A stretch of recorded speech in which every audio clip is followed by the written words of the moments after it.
Joani Elliott is the author of The Audacity of Sarah Grayson, which received the National Star Award for Best Debut Novel by the Women's Fiction Writers Association. It also received 2 Whitney Awards, the Praiseworthy Award in General Fiction by Latter-day Saints in Publishing, Media, and the Arts, and was named a recommended read by the Utah League of Writers. She has published her work in LitHub and Fresh Fiction and has taught writing at the University of Maryland and Brigham Young University. Joani loves to study and speak about the magic of shared stories and the power of a creative life. Best-selling author Anne Garvin called Joani a writer whose witty and wise voice makes your heart sing, and I wholeheartedly agree. I just finished reading The Audacity of Sarah Grayson last week, and it was a book that kept me up at night because I didn't want to put it down. It was a delightful, funny, poignant story that speaks to the challenges of the writing life, the complicated family relationships that both frustrate and sustain us, and the ways we negotiate our roles as sisters, daughters, mothers, and friends. And as with all terrific novels, the ending was both surprising and inevitable. A truly satisfying and joyful experience. Please help me welcome Joani Elliott to BYU.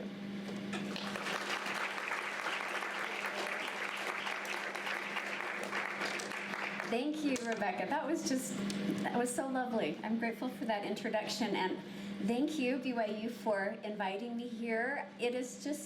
I'm thrilled to be here. I was just telling Professor Crow that when I was a graduate student here, I submitted my creative work every semester for the reading series, for the graduate student reading day, and I never got accepted.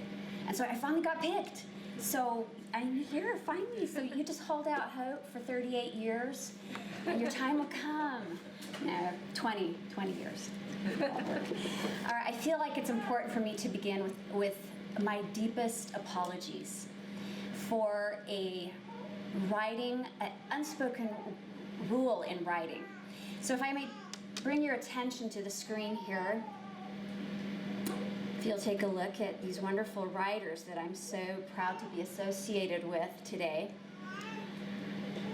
I smiled for my author photograph. And I don't know what came over me, if it was a happy thought, something good that I ate or was going to eat, but it just happened. And then to make things worse, someone gave me a scarf. It just got thrown right in there. And so now not only am I smiling in the picture, but there's a scarf thrown in. It's practically whimsical. And here's the thing, if you're going to use a scarf, if you look down here, Allison, it's got to be tucked in right here. And do you see that a half smile with lips pressed together is okay? Ron Carney is living on the edge. Right there with the teeth. But David, nicely done. Now, if you take a look at here at Ross Gay, okay, now he's a big one that's coming. I'm excited for Ross Gay. Ross Gay is his work is called The Book of Delights, and he's still keeping it together. So I just want you to know that if you buy or you check out my hardcover book, I have a completely serious face. And so I know how to do this. I'm even wearing a freaking turtleneck. Turtleneck with a serious smile. No smile, I mean serious look. So I apologize that this happened. It won't happen again. Next author shoot, I'm going to ask for the wind machine, because if you're serious with the wind machine and a glare, you're serious. So, and just so you know, this book, as interesting as this looks at the front, there's people die. So it's serious, and I'm serious, and today will be extremely serious. So let's talk about this. So before I read today, I want to tell you a little bit about how this book even came to be. So I got my graduate degree here back in 2003, wrote a young adult novel. Nothing much ever happened with it. And I I got busy with life, and it just didn't feel like my time to write. But in 2015, I was teaching writing at the University of Maryland. And I reached this point where I thought, if I keep teaching writing and not writing, this isn't going to happen. My colleagues were so good at doing both, but I thought, I think I need to give myself some designated time. You don't get a sabbatical when you're a lecturer or an adjunct, and that's what I was doing. So I said, I'm just going to give myself some time. And so my husband and I, we redid our budget. We were like, okay, let's do this. We were all in. So in September of 2015, instead of going to the University of Maryland campus, I went to my computer and I began. And I was so excited and I was so motivated and I had these ideas, and it was a rough start. But by the end of September, it was even worse. And then October hit, and then November, and by November, you know how people procrastinate? Well, I procrast to organize. And I was cleaning out my kitchen cabinets, my pantry, I even went down to the garage. I began wandering the aisles of the Container Store in my yoga pants. I think I was on their security cam. I think they were like, it's that elderly woman, white female. I think the cashiers wanted to give me a card that said, you should talk to someone. And I probably should have. Instead, early December, I was in my bathroom crying and feeling very sorry for myself. And I thought, well, at least no one cares if I write this book. In fact, nobody really even knew I was writing a book. I had no agent or editor, and I told most of the people that knew me that I had left the university for a writing project, because I didn't want people to say, hey, Joani, how's that novel coming along? I just couldn't deal with that. So I sat there and I thought, well, at least nobody cares. And then I thought, well, what would it be like if people were waiting for me? Like, what if there were like 100 of people waiting for me? And then what would it be like if there were like 1,000 people? And I was like, whoa, what if there were like 1 million people waiting for me to write this book? What would that be like? And that's when I imagined a sad sort of person, kind of pathetic, with the weight of the writing world on her shoulders. And that's when Sarah Grayson, pictured here, was born in my bathroom. It was a home birth, without medication. Here she is. No animals were injured in the Buddy Slippers, even though it was a very serious book. After I found Sarah Grayson, I started asking myself a lot of questions. Who was she? Who is she? How did this happen? I knew very quickly it was her mother that left her the book. It was her mother that believed in her. And so, for any of you that aren't familiar with the premise, this book is about the daughter of a world iconic best-selling novelist who dies without finishing the final book in her best-selling series. And so 3 weeks after her mother's death, Sarah finds out that it's her mother's dying wish that Sarah finish the last book in her mother's series. And I'm going to read to you the part when Sarah finds out about this really wonderful gift that her mother's giving her. Okay? So it's 3 weeks and after her mother's death, and I just remembered that I need my glasses. Sarah, as I told you, she gets called to her mother's attorney's office, and Sarah's actually friends with this attorney. She knows her family well. Her sister, Anna Kath, was supposed to come with her to this blessed event, but she found out right before that she couldn't make it. So it's just Sarah and her attorney. Sarah thinks that it's just to wrap up some loose ends. Sarah says, I thought we needed to talk about the book. Your secretary made it look like we couldn't do this over the phone. Is this about Mom's literary trustee? He cleared his throat and shuffled his papers. Well, yes, this is about her work, and it's better face-to-face. I just thought your sister was coming too. I'm a 32-year-old woman, David. I don't need my sister holding my hand. Of course. He took several nervous drinks from a lime green water bottle with a built-in filter. He was trying to get healthy. She didn't see the point. He stretched his neck to one side and then pulled at the collar of his crisp blue shirt. Yes, well, I'll get to the point. He cleared his throat again and wiped his palms on his thighs. Spit it out, David. Did my mom fund a trust in Zambia? If it's the girls' school, it's totally legit. Mom researches everything. Sarah still slipped from past to present tense when she talked about her mom.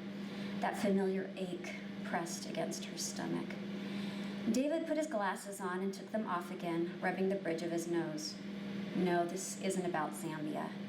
He placed both hands on the desk and took a long, deep breath that felt kind of weird to observe, like maybe Sarah was interrupting something and should come back later. He must have learned that in hot yoga with his new girlfriend, Mia. He showed up really sweaty at Cassandra's after class once. Cassandra's her mom. You have to wonder about an attorney who has time for hot yoga. David was waiting for her now. Sarah, are you with me? Yeah, sorry, I'm here. She retied her ponytail and smoothed it out. She swore she was developing ADD lately. She returned David's attention, willing herself to focus, to make eye contact. Were David's glasses too big or was his face too small? So, about book 5. David stopped fiddling with his glasses. He clasped his hands together, swallowed hard, and fixed his gaze firmly on Sarah. Your mom, she wants you to write book 5. Sarah laughed. David didn't. Sarah laughed again, more like a confused sputter. Then, with a quick gasp, the whole amusing absurdity of the joke settled in, and Sarah laughed fully and deeply. This was actually a very funny joke. Oh, David, you know the Graysons too well. You did get my attention, though, with the hands clasped together and that scary attorney gaze and look like I'm going to find out my mother is broke. David laughed nervously. No, your mother isn't broke, but yeah, she did choose you to write the book. That's when Sarah noticed David's sweaty brow and how he wasn't wiping it. 2 beads of sweat hung there, practically defying gravity, and David didn't budge. Sarah's stomach dropped to her toes and disbelief washed over her entire body. David, you can't be serious. The book's already written. It has to be. Mom's a finisher, a closer. I heard Anna Kath ask her about the book myself. Mom said it was taken care of. I heard it myself. David wiped his forehead with the back of his head and adjusted his glasses. She was behind on the book. She was working on the outline last year. She was hoping for more time. Sarah's body froze, her eyes wide. Her heart pounded so loudly she could hardly think. David leaned forward, resting his arms in front of him. It's her dying wish. She asked me to wait 3 weeks after her death to tell you. There's a letter for you. He opened a file in front of him and handed Sarah a letter on yellow stationery dotted with white daisies, all sunshiny and bright, like it should contain a birthday greeting instead of some horrifying last wish. Sarah's hand shook as she read her mother's words. My dearest Sarah, audacity. 4 fabulous syllables. Remember, this was on our favorite words list, a word with superb meaning and long overlooked as a girl's name. So, David has told you the news. Yes, the book is yours. This audacious request is my gift to you. I know what we talked about, but you were meant to tell stories too. You have words, my dear. Write them, Mom. Sarah pulled out her ponytail, threw her head back against the leather office chair, and pressed her hands against her forehead. The audacity. The audacity. Sarah wasn't exactly a model of emotional stability before she walked into this office, but her brain felt like it was swelling out of her skull, and the grief clamped around her heart bubbled out of her chest with a rising fury. She shot out of her seat. What the hell could she be thinking? Sarah walked to the window and turned around. She pointed her finger at him. This is impossible. First of all, there's no way Mom's publisher would ever allow this ridiculous dying wish to go forward. Second, she must have been on drugs when she decided this. She was on heavy pain meds, David. She was drugged, and she was crazy. Your mom had an authorship writer on her contract with Iris Books. In the event of your mother's untimely death, the writer stipulated that she had the right to choose the author to finish her series, and that she would indicate her choice in her last will and testament, which she did, dated 6 months ago on November 15th. She was of sound mind. My mother made this choice in November? November? She wasn't even sick in November. Sarah was shouting now, her face flushed and hot. David rubbed the back of his neck and discreetly swallowed a few pills. Sarah gasped in understanding. She slumped back against the window, the letter clenched in her hand. Oh my gosh, she was sick. Even then, how long did she know she had cancer, David? I didn't know she was sick then. She's had the writer for years, but she never specified an author until last November. The publisher is legally bound to work with you. They're eagerly awaiting to hear Cassandra's choice of author, and they are understandably anxious. Oh, you think? Sarah sat back in her chair. Her breathing was short and rapid, and she began to feel lightheaded. This could not be happening. Mom must have specified an alternate author besides me, right? I mean, she couldn't pin the future of the Ellery Dawson empire entirely on me. My mother sold 15 million copies of Book 4. Those 15 million people are waiting for Book 5. They cannot be waiting for me. David went on about her mother's LA firm, a contract with Sony Pictures, people that needed to talk to her, but she couldn't hear anything else. She felt like she was viewing the world from inside a swimming pool. Everything was blurry. She had to get out of there. She had to find a place to think, to talk to her sister, to tell her the horrible thing. She went to her car. She passed the cemetery on her way, where she had just left her mother flowers an hour ago. Sarah hit her brakes and pulled a U-turn. The wheels screeched as she turned hard and fast. She pulled up close to her mother's grave and marched over. Sarah snatched the daisies right out of the vase she'd left an hour ago and stomped back to her car. An onlooker nearby raised her eyebrows in disgust. Sarah looked right at her. "You have no idea," she said, and drove away.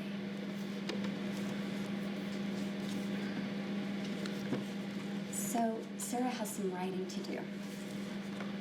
So the book follows Sarah's journey.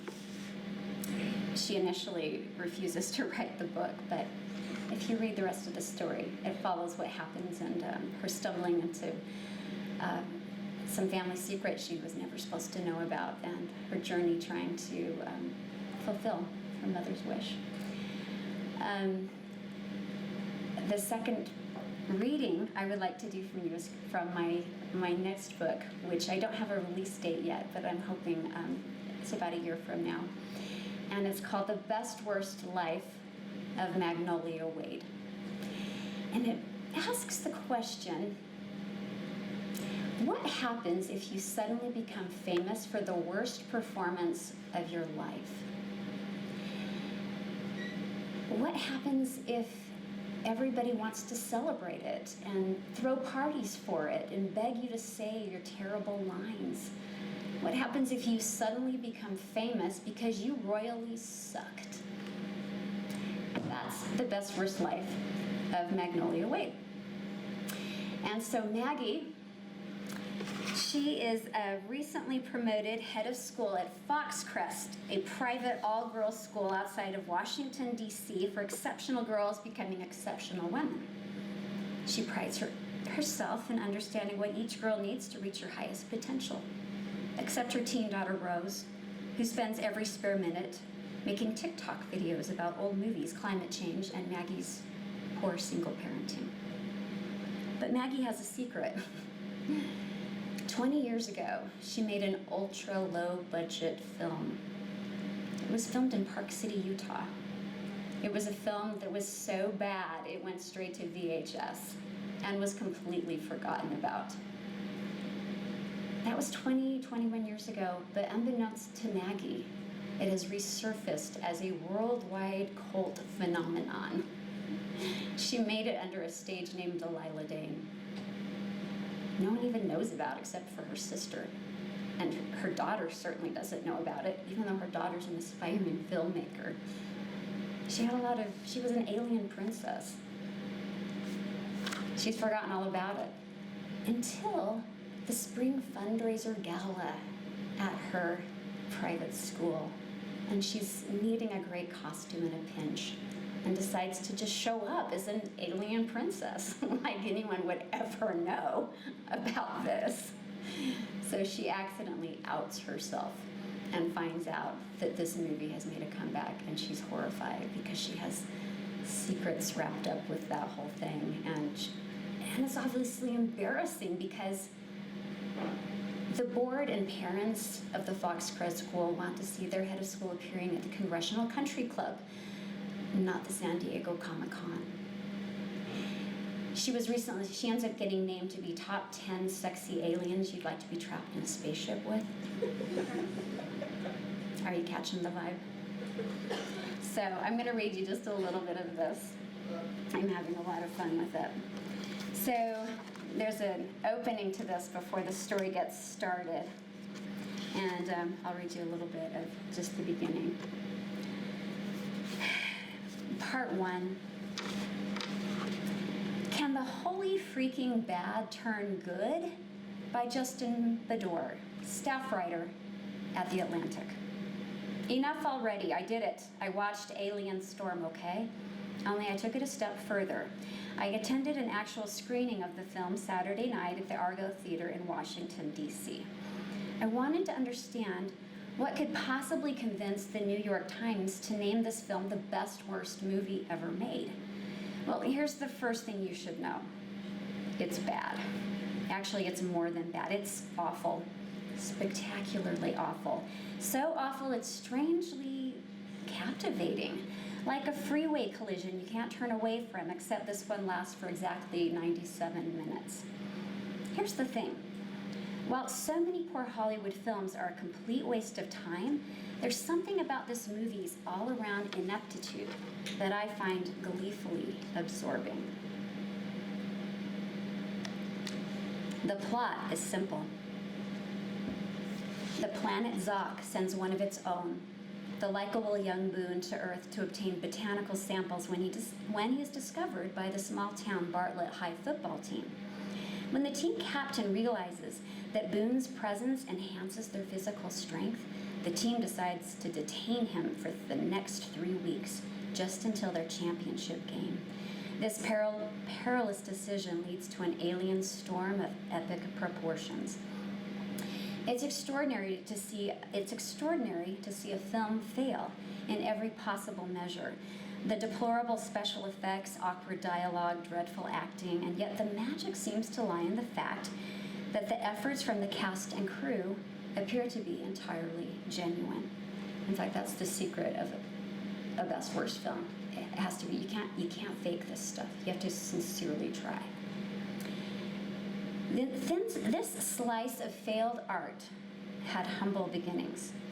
It went straight to VHS, where it was discovered and nurtured by devoted fans, loaning tapes, building a wider fan base so devout they can't help but spread their affection for Alien Storm. The film now enjoys a worldwide fandom, complete with its own blogdoms, graphic art, fan fiction, even LARPing clubs.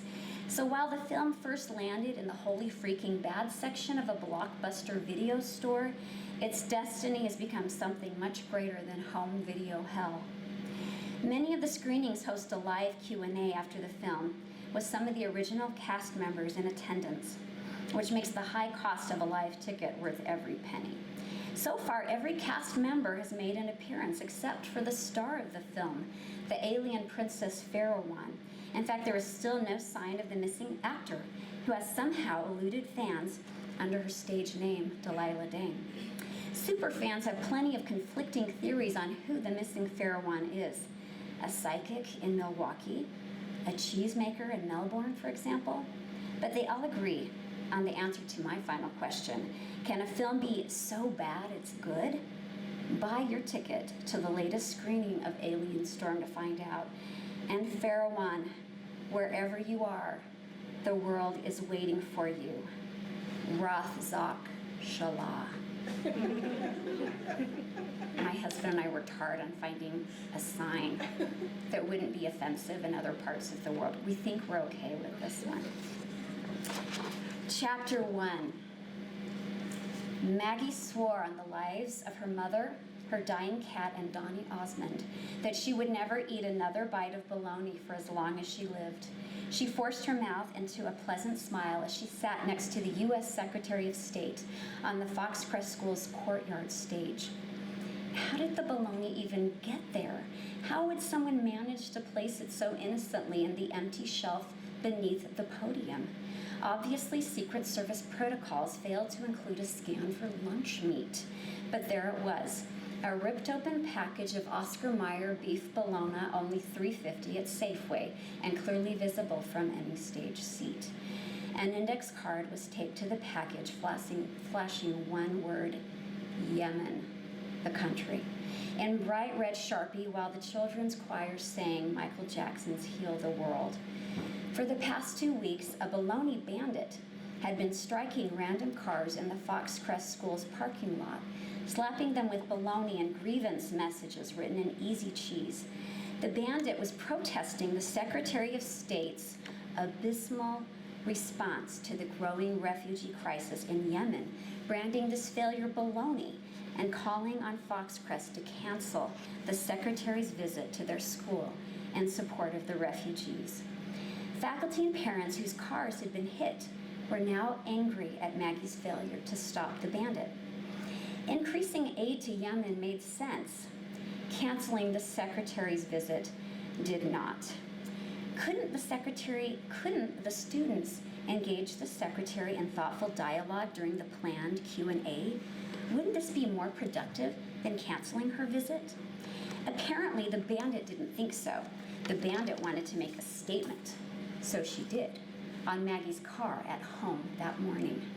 "Dear God," whispered Maggie when she stepped out her front door that morning and saw the car. Did this have to be today? But there it was, round circles of pink bologna plastered to every window of her Honda Pilot. Another variety, green olive with pimento, covered the silver doors and the hood. Her back window flashed a droopy message written in easy cheese: "Aid Yemen now." She heard her daughter Rose rush through the front door behind her and then gasp. She stood wearing her high school backpack next to Maggie with her mouth open at the side of the car, a bagel dangling in one hand and her uniform white shirt half tucked into her blue plaid skirt. "I can't believe it," Rose said in hushed awe. "The bologna bandits never struck outside the school parking lot." Maggie groaned. "You were supposed to park in the garage last night." "I never heard you say that." "I said it. I know I said it." "You never said it." "She said it." Maggie glanced at the Secretary of State, Harold Johnson, Fox Crest class of 1990. Did Carol have pointless arguments with her teenager, or did negotiating with narcissistic heads of state give her an edge? Probably. Maggie breathed. "Be here now." She practiced nurturing thought patterns. "Look at those dogwoods in bloom. Look at those lovely azaleas. Look at those weird pokey flowers rich people like to plant. Isn't this a lovely courtyard?" The marble fountain was at its center. It gurgled water musically, but not really. Well, it gurgled, but is that ever really musical? Isn't gurgling what people do with Listerine or Scope? The fountain had been there since Fox Crest was founded in 1924. Rich donors gave it to Fox Crest. Rich donors who apparently liked gurgling water sounds and wanted to feel good about their gurgling gifts. The courtyard was framed by the school's main building, a beautiful red brick colonial. While Maggie was fine if someone blew up the fountain, Franklin House was elegant and lovely, and like all the other elite Washington, D.C. schools, each of their campus buildings bore the names of dead white men. She would change this after her first year as head of school. if she didn't get fired first. It was May. She had almost made it. Today was the annual Distinguished Alumni Assembly. The entire upper school grades 9 through 12 were seated. Maggie's daughter Rose was filming the event. Rose caught Maggie's eye and signaled for her to scoot slightly to her left. Maggie was not going to scoot. It would look like she was cozying up to the Secretary of State. Rose peered at her again, that wide-eyed look, and then repeated the hand signal vigorously. Maggie returned the same glaring look and stayed put. Rose pinched her lips together in annoyance. They had also disagreed that morning about the bandit as they hurried to scrape bologna off the car with spatulas. "This is vandalism," said Maggie. "I could call the police." "It sucks, Mom, but it's not vandalism. Bologna can damage a car's paint job if it's left on too long." "That's a myth, Mom. I looked it up." "And also, the decision about Yemen is sitting right in the Secretary's lap. It's a humanitarian crisis, Mom. This is about doing what's right." "I agree. But Secretary Johnson is still a distinguished alumna, and she deserves our respect even if we disagree." "Mom, you're the head of school. The ban is just saying that if you canceled, it would send the right message." "Wait a second. You know something about this. You know who the bandit is." "Mom, even if I did, I couldn't tell you." Rose wore her long dark hair swept back in a ponytail, but she was growing her bangs out again. They hung messy and loose, like she just finished her morning shift at Downton Abbey. Maggie tried to soften her tone. "I just want to have a conversation with her." Rose folded her arms tightly. "I am a journalist and a filmmaker, Mom, and I protect my sources." She changed her subject. Rose changed the subject on the way home. She abruptly told Maggie about some weird film she watched with her movie club the night before. "I mean, the movie was so bad it was good, Mom. And now the movie has all these chapters and fan clubs everywhere. Anyway, we were laughing so hard we were crying." Maggie could remember the last time she laughed that hard. "What's the movie?"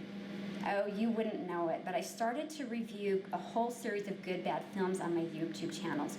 You know how movies can be so terrible that they're actually good?" Maggie did not. Good, bad movies? People like that sort of thing? Yes, they're totally a thing.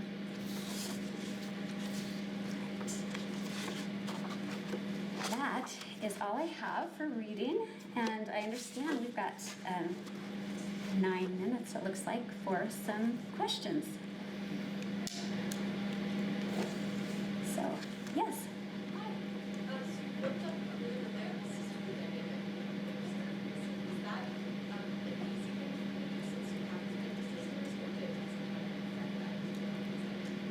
All right, so the question is about sister dynamics in the book, and if that came to me easy or if it was some work to come up with some of those sisterly dynamics. That actually came pretty naturally to me. I do have a lot of sisters, 6 to be exact, and so yeah, that just felt pretty natural for me. My relationships with my sisters are all vary. They're different with the others, but.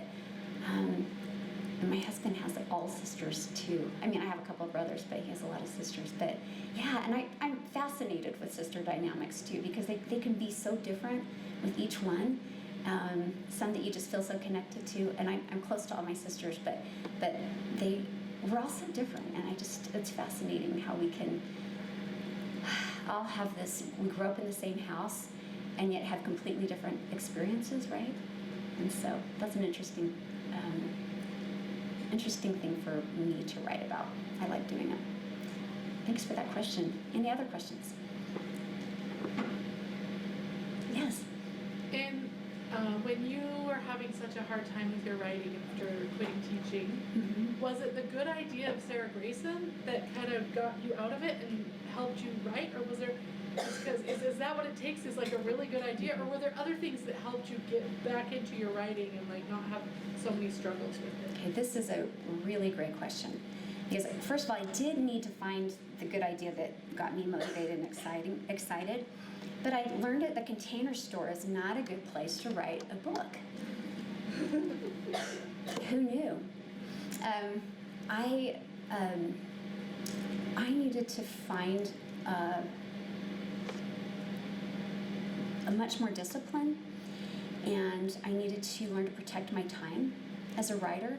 So it was a new experience for me, taking on writing as my job, doing it at home. I had, when it was hard, I was all too willing to give my time away. If somebody needed something, or things that came up, especially if it wasn't going well and you're struggling, then somebody says, hey, do you want to go do this? You're like, yeah, sure. It's a little bit like squirrel, and up. So I had to create a dedicated space in my home that was my writing space. And it was just a nook in my bedroom, honestly. That was my space, that was my desk, that was my time. And I brought my family in terms of, these hours are my writing hours, and so don't come in my room. And as I learned to protect my time and treat it seriously, they followed those cues. And so that having a good idea is never enough. You have to really take your art seriously and love it and respect it and give it the time that it deserves. And the other thing is that it's pretty common for the people around you in your life, including family and friends, to not take your art as seriously as you do. And so you need to honor what that is for you and your life, and treat it that way. So if you give it up, if you don't treat it the same way, sometimes they take your cues. And so my family gratefully honors that for me. And so, yeah, it's more than a good idea. I actually Yes. have a little bit of a follow-up, and maybe I just want you to talk more. But Sure. the idea of seeing writing as your job, Mhm. I would love to hear more about how you made that internal shift. Mhm. I was actually having this conversation yesterday with my husband about how I could make that shift in my mind as seeing it as my job when I'm not getting paid for it Mhm. yet, right? So I would just love to hear how you made that internal mental shift of saying, yeah, this is actually my job, before you were seeing maybe the physical or material consequences of that. Does that make sense? Yeah. So Rebecca was asking about how you see it as a job internally, because sometimes when you're not getting paid for it, or you're not you're not getting dressed or leaving for a job and things like that, how do you make that internal shift in terms of seeing your work, your writing, as a job? And it didn't happen overnight for me. I will tell you that listening to other writers, their work, their process, and how they see it helped me be able to make that shift.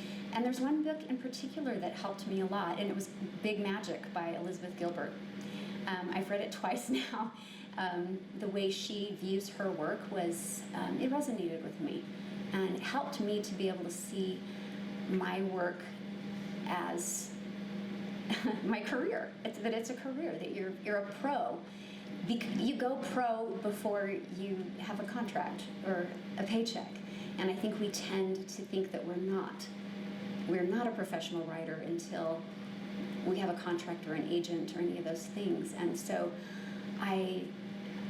those books helped me. Also, The War of Art by Stephen Pressfield. That was also influential for me. And so it didn't come overnight, but it did come. And it's a powerful thing to see yourself as an artist, as a creative, and to honor that in yourself. And one of my favorite quotes is by Mary Oliver. And she said, see if I can remember it correctly, that the most regretful people on earth are those who felt the call to creative work, but who felt it restive and uprising, but gave it neither power nor time. It's not in my folder, but that's basically the gist of it. The most regretful people on earth are those who felt the call to creative work, but gave it neither their time or power. And so honoring that part of you, and some of you, it will be something that you do with part of your time. Some of you, it may be your career. Some of you, it will not be. Or some of you, for most of us, we need a full-time job. It's a lot to ask of your art to make it earn money for you. And so love your art and take care of your art and nurture it and honor it. And if it's able to earn you some money at some point, that's a wonderful thing. But the reality is that most of us need a job that is going to earn money for us. And so it's wonderful, wonderful if it's a complementary job. And for me, that's been teaching. And so, but yeah, for you to demand that of your art, sometimes just it doesn't work out that way. But the art gives you something else. And I don't know if that helps. Yes? This is a little more of a technical question. Sure. But you mentioned when you got started that you didn't have a publisher or an editor lined up. Mm-hmm. And you got to that point where you needed that. I don't know if you had an agent as well. I'm curious how you went about like finding someone, whether it's a resource or even just what you looked for. All right. That is a great question. So she's asking about how I went about finding an agent and an editor, all those questions. So first thing, if you are wanting to publish, Jane Friedman's The Business of Being a Writer is fantastic. And so my journey when I worked with a writing group, and if you do want to publish your work, say you want to publish a work of fiction, you want it to be as absolutely polished as it can possibly be. Do not think that, well, that's what an editor's for, or if I get an agent, they'll help me. You want it to be as good as it can possibly be. And you may write alone, but revision cannot happen alone. You have to have people outside of your mom or your spouse or your best friend who read your work so that you can get really good feedback. Then for me, my path went, I applied to get into what's called the New York Pitch Conference, and it happens 4 times a year. It's like a 2 or 3 day conference where you go in and they divide you up into groups by genre, and you have a coach that helps you with your pitch, and then they bring in New York editors and agents, and you get to go into a room and pitch your work to them. And your pitch is about 200 words, I think. It was a little bit like Shark Tank. I'm speaking about it calmly now, but it kind of freaked me out, to be honest. But what was great about this is you get, first of all, you'd get some editors face-to-face, so you get to bypass the agent. So for those of you who are less familiar with the process, if you want to submit your work to a larger traditional publisher, you can't just submit your work, and you need an agent who will take your work for you. So you query the agent with, it's an email with your pitch, and you tell them about yourself, and you usually give them your first chapter. And if they like it, they ask for more. And if they really love it, they may agree to represent you, and then they take your work to publishers and try and sell it for you. And so out of that pitch conference, I met the person that would become my agent. I didn't get to pitch to her, though. She just was there to give us some information and spoke. But she told us that we could pitch her after the conference, and we could write in the subject line that we were at the pitch conference so that we would get ahead of everybody else. And so I pitched her a week after I got back, and I signed with her that week, which was amazing. And it was just, it was so amazing that someone besides my mom and my husband liked my book. It was like, oh, wow. So it was really great. And then what followed was a lot of rejections from a lot of different publishers. When you're writing, I think you've probably heard this before, if any of you are aspiring writers, you just get ready for a lot of rejection, and you take it, and you go, and you learn, and you keep submitting, and something finally comes your way. You only need one yes. So, yeah. Haley, oh, good. So part of your writing has so much humor, but juxtaposed with complex subjects. So what would you say to someone that wants to add humor without taking away from the complexity? Does that make sense? Do you balance complex subjects with humor while trying to work with that? Yeah, that's such a good question. She was asking about, for those of you in the back, how do we balance humor with complex situations? And for me, I think laughing and crying are so close together. My dad passed away just over a year ago, and we were with him, and we laughed and cried in those final moments. So I think they're really close together. I don't think too hard about it because I think they're so close together, but I do use I do use my beta readers and people who I'm using for feedback to look for anything that feels off, or if there's a moment that if I'm a little uncertain that maybe I'm making fun or making light of something that maybe feels irreverent in a way, I ask. But most of the time, I think, and here's what's interesting. I think funny doesn't get its due. We need humor. I think sometimes the seriousness gets more props. I think we need the funny as much as we need the sad together, right? So yeah. Thanks for that question. I think we just have 1 minute left. Is there a last question? I've answered everything we've ever wanted to know about writing. I'm so glad. Let me say this one last thing. In The Audacity of Sarah Grayson, she is trying to find herself as a creative. And I am convinced that, we all need to create. And when we honor that part of ourselves, we live a much richer life. And so, if I were to say so I guess I just want my last thing to say. Now I can't even talk. It really is time for me to stop. I just want to say to all of you, honor that inside of yourself. Even as a busy college student, look for those moments to read some poetry, to go to a dance, to look for that beautiful inside yourself and outside yourself, and you'll lead a more happy, beautiful life. So thank you for letting me be here today.